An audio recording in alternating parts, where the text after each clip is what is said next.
ধনেখালি কাণ্ডে ফের সিআইডির তদন্তে চূড়ান্ত অনাস্থা প্রকাশ করল কলকাতা হাইকোর্ট। অস্বস্তি বাড়ল রাজ্য সরকারের। গার্ডেন রিচ কাণ্ডে তৃণমূল কাউন্সিলর মোহাম্মদ ইকবাল, ধাপা কাণ্ডে তৃণমূল কাউন্সিলর শম্ভুনাথ কাউ দলকে বিড়ম্বনায় ফেলেছেন। এবার শাসক দলের বিধায়ক অসীমা পাত্রকে সিআইডির জেরায় তৃণমূলের বিড়ম্বনা বাড়ল। বুধবার কলকাতা হাইকোর্টে অ্যাডভোকেট জেনারেল বিমল চট্টোপাধ্যায় জানান, ধনেখালি কাণ্ডে সিআইডি একবার জেরা করেছে তৃণমূলের স্থানীয় বিধায়ক অসীমা পাত্রকে, আবার জেরা করা হবে।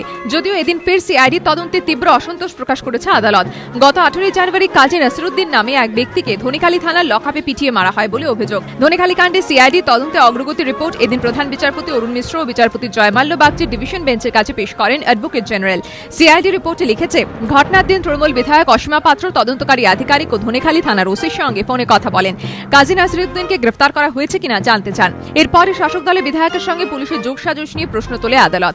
আদালত জানতে চায়, ধনেখালিতে বহু অপরাধের ঘটনা ঘটে, তাহলে কাজী নাসিরুদ্দিনের গ্রেফতারি নিয়ে জানতে তৃণমূল বিধায়ক এতটা উদ্গ্রীব হলেন কেন?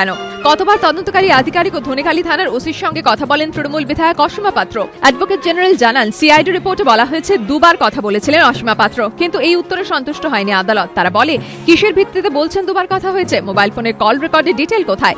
এর কোনো উত্তর দিতে পারেননি অ্যাডভোকেট জেনারেল। তিনি সময় চান, কিন্তু আদালত রাজি হয়নি। এরপর আদালত ফের প্রশ্ন করে, ধনেখালি থানার ওসিকে কেন জিজ্ঞাসাবাদ করা হয়নি?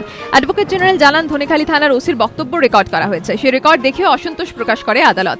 রেকর্ড দেখে আদালত বলে, ধনেখালি থানার ওসি অনেক কিছু গোপন করেছেন। ওসির দাবি, কাজী নাসিরুদ্দিনকে চড় মারা হয়েছিল। তাহলে তার দেহে এত আঘাতের চিহ্ন কেন? ময়না তদন্তের রিপোর্টেও দেহে গভীর ক্ষত থাকার উল্লেখ রয়েছে।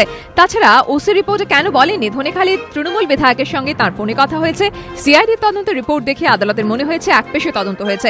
তদন্তে তীব্র অসন্তোষ প্রকাশ করে আদালত জানিয়েছে সোমবার তারা রায় দেবে। ধ্রুবজ্যোতি প্রামাণিকের রিপোর্ট, এবিপি আনন্দ।